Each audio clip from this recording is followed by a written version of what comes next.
মানুষেরা কবরে আপনার কবরে নামতে পারবে না, আপনার শরীরে হাত দিতে পারবে না, আপনার চেহারা দেখতে পারবে না। কল্পনা করেছেন?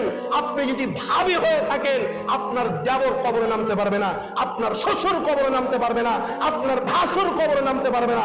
আপনার শরীরের কত দাম, আপনার ইজ্জতের কত দাম আপনি কল্পনা করতে পারেননি।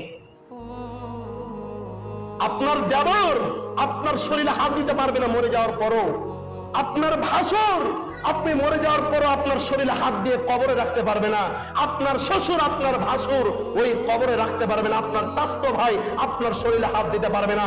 আপনার ফুফাতো ভাই, আপনি মরে গেছেন, আপনার শরীরের কোনো দাম নাই, তবু আপনার ফুফাতো ভাই, চাচাতো ভাই আপনার শরীরে হাত দিয়ে ওই কবরে রাখতে পারবে না। আপনার শরীরের কত দাম আছে আপনি নিজেও কল্পনা করতে পারছেন না। তবে জীবিত অবস্থাতে আপনার জীবনের মূল্য আপনি বুঝলেন না।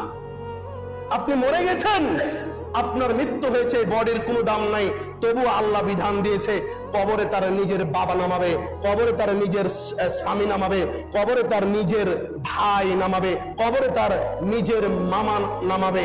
তার সাথে যাদের বিবাহ হারাম, তার ওই মহিলার সাথে যার বিবাহ হারাম তারাই ওই কবরে নামাবে। যার ওই মহিলার সাথে যার বিবাহ হালাল সেই ব্যক্তির ওই কবরে নামাতে পারবে না। নারীদের কত সম্মান, কত ইজ্জত, যা কল্পনা করা যায় না।